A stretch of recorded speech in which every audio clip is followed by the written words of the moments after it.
آج میری شادی کو تیسرا دن تھا اور مجھے ایسا لگ رہا تھا جیسے میرے اجڑنے کا آج تیسرا دن ہو۔ میں اس شادی سے بالکل بھی خوش نہیں تھا۔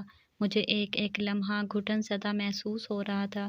اس تکلیف سے نکلنے کے لیے میں شہر واپس جانے کے لیے صبح سویرے ہی اٹھ گیا تھا۔ میرے بوڑھے شریف النفس باپ نے اپنے مرحوم بھائی کی بیٹی سعدیہ سے میری مرضی کے بغیر ہی نکاح کرا دیا تھا۔ وہ مجھ سے عمر میں 5 سال بڑی تھی اور گہرے سانولے رنگ کی بھی، اوپر سے بالکل گنوار بھی۔ میں نے سامان باندھنا شروع کیا تو وہ میری منتیں کرتی رہی کہ اتنی جلدی واپس نہ جائیں۔ مجھے وہ ایک آنکھنا بھائی تھی، مجھے اس کا بولنا بھی اچھا نہیں لگ رہا تھا۔ میں بس چاہتا تھا کہ وہ منظر سے کہیں غائب ہو جائے۔ میں نے تو ابا کے کہنے پر کڑوا گھونٹ بھر لیا تھا، مگر میں نے اپنی نئی نویلی دلہن سعدیہ سے کوئی رعایت نہ برتی اور صاف صاف کہہ دیا کہ اتنی جلدی واپس شہر جانے کا تو میرا بھی ارادہ نہیں تھا۔ میں تو تمہاری شکل سے بیزار ہو کر جا رہا ہوں۔ تمہاری یہ کالی سیاہ شکل مجھے ڈرا رہی ہے۔ میں نے محسوس کیا میری بات سن کر وہ ایک دم مرجھا سی گئی تھی۔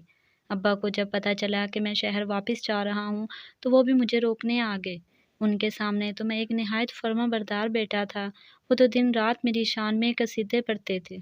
میں نہیں چاہتا تھا کہ ان کا دل میری طرف سے کسی بھی بات سے دکھے۔ میں نے کام کا بہانہ بنا کر ان سے رخصت طلب کی۔ میرے ابا مزید گرویدہ ہو گئے تھے۔ انہیں اپنے محنتی بیٹے پر مزید فخر ہونے لگا۔ میں جب گھر سے نکلا تو سعدیہ کچن میں کام کر رہی تھی۔ میں اسے بتائے بغیر ہی گھر سے نکلا اور کھلی فضا میں سانس لیا۔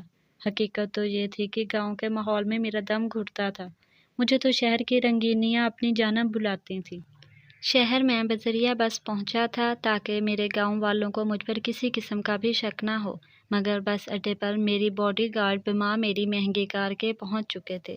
میرا کام ہی کچھ ایسا تھا کہ مجھے سیکیورٹی کی ضرورت پڑتی تھی۔ مجھے اس بات کا کامل یقین تھا کہ کبھی میرے ابا کو پتہ چل گیا کہ ان کا اکلوتا بیٹا کیا کام کرتا ہے تو وہ اللہ کو پیارے ہو جائیں گے۔ جہاں تک بیوی کی بات ہے تو مجھے اس کی پرواہ بھی نہیں تھی۔ وہ سیدھا خیالات والی، ہر رنگ و نور سے دور بیوی مجھے چاہیے ہی نہیں تھی۔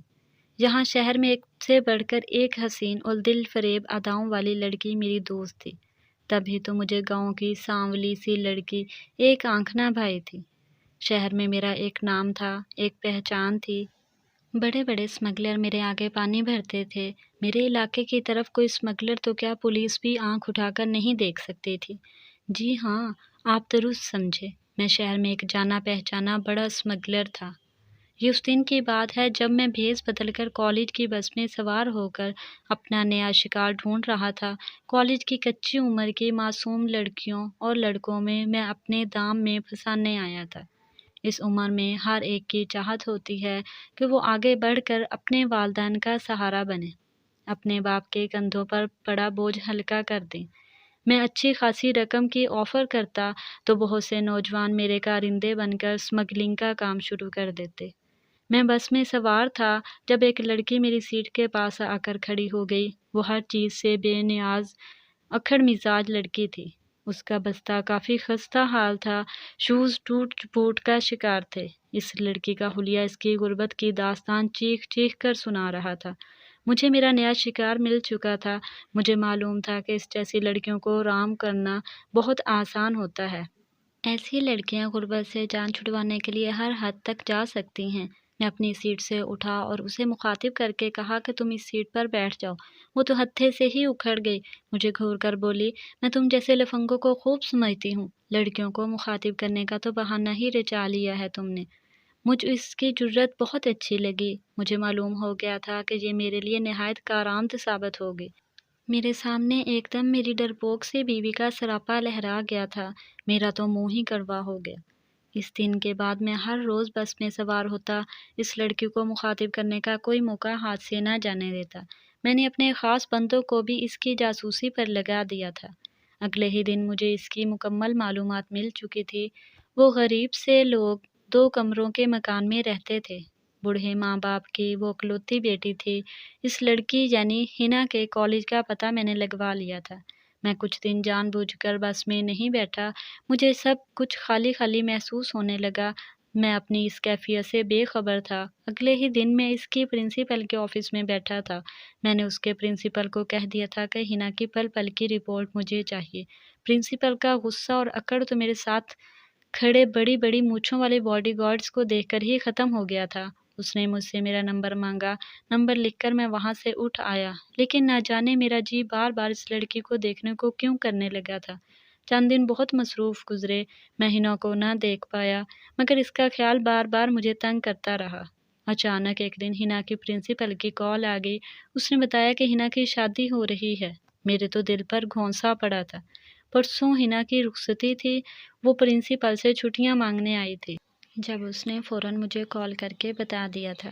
میں غم و غصے کے عجیب سے مرحلے سے گزر رہا تھا، مجھے سمجھ نہیں آ رہا تھا کہ میں کیا کروں۔ تب اچانک مجھ پر انکشاف ہوا کہ میں تو ہنا سے محبت کرنے لگا ہوں۔ مجھے اپنی اس حالت پر جی بھر کر ہنسی آئی۔ عین اس کے نکاح کی شام کو میں نے اپنے بھروسے کے آدمی بھجوا کر ہنا کو اس کے گھر سے اغوا کروا لیا اور اپنے فارم ہاؤس میں بند کروا دیا۔ میں نے اپنے آدمیوں کو سخت ہدایت کی ہوئی تھی کہ اس لڑکی کو کسی بھی قسم کی کوئی پریشانی نہیں ہونی چاہیے۔ اس کی عزت کی حفاظت میرے ذمے تھی۔ اس پر میں نے آنچ بھی نہ آنے دی۔ میرا دل ہنا کو دیکھنے کے لیے مچلتا رہا، مگر میں نے بڑی مشکل سے خود کو مصلحت کے تحت روکا تھا۔ ایک دن اور ایک رات اپنے فارم پر رکھ کر اسے بحفاظت اس کے گھر پہنچا دیا گیا۔ وہ جیسے معصوم میرے فارم ہاؤس میں آئی تھی، ویسے ہی معصوم اور پاک اپنے گھر واپس چلی گئی۔ میرے علم میں یہ بات آ چکی تھی کہ ہنا کے منگیتر نے یہ کہہ کر رشتہ ختم کر دیا ہے کہ تم ایک دن اور ایک رات باہر رہ کر آئی ہو۔ مجھے کیا معلوم تمہارے ساتھ کیا ہوا ہے، اور اس بات کا بھی کیا علم شاید تم اپنی مرضی سے ہی گھر سے نکلی ہو۔ میں ایسی بد کردار لڑکی سے شادی نہیں کر سکتا۔ یہ بھی سننے میں آیا تھا کہ اس سانحے کے بعد ہنا بہت دل برداشتہ سی ہے۔ وہ سارا سارا دن روتی ہے۔ بوڑھا باپ بیٹی کو دیکھ دیکھ کر کڑتا ہے۔ جو میں چاہتا تھا وہی ہو گیا تھا، اور کسی کو کانوں کان خبر بھی نہ ہوئی۔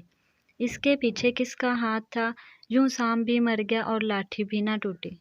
اب مجھے آگے پیش رفت کر کے ہنا کے دل میں جگہ بنانی تھی۔ میں ہر کام بڑی پلاننگ سے کرنے کا عادی تھا، تب ہی تو آج تک گرفتار نہ ہو سکا۔ پولیس کو مجھ پر شک تھا، مگر وہ میرے خلاف ثبوت ڈھونڈنے سے قاصر تھے۔ خیر، میں ہنا کی گلی میں جا کر کھڑا ہو جاتا تھا۔ میں نے بڑی ہوشیاری سے ہنا کے والدین کے ساتھ تعلقات بڑھا لیے تھے۔ وہ سیدھا سادہ آدمی تھا، اسے رام کرنے میں مجھے دیر نہیں لگی۔ اس کے والد نے بتایا کہ ان کے گھر کا سارا خرچہ ہنا کا منگیتر ہی کرتا تھا۔ گھر کا چولہا اسی لڑکے کے دم سے گرم ہوتا تھا۔ اب تو فاقوں تک نوبت پہنچ گئی ہے۔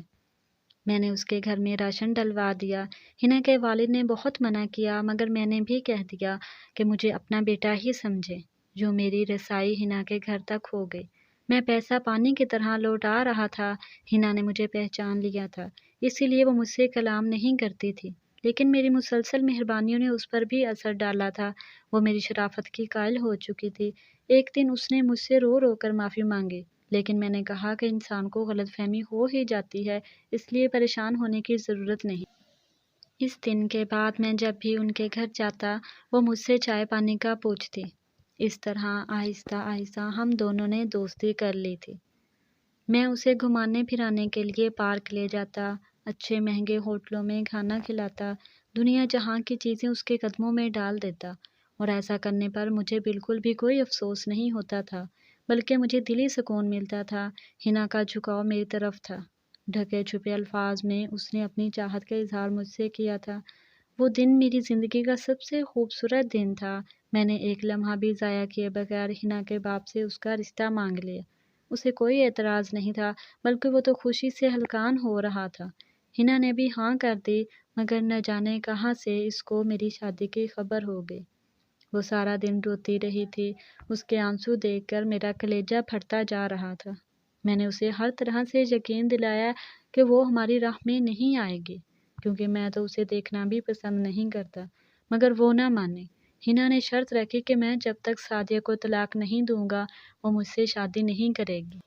میں نے اسے بتایا کہ میں سعدیہ کو نہیں چھوڑ سکتا، کیونکہ اگر میں نے اس کو چھوڑ دیا تو میرا باپ مر جائے گا۔ تو پھر کچھ ایسا کرو کہ وہ خود تمہیں چھوڑ کر چلی جائے۔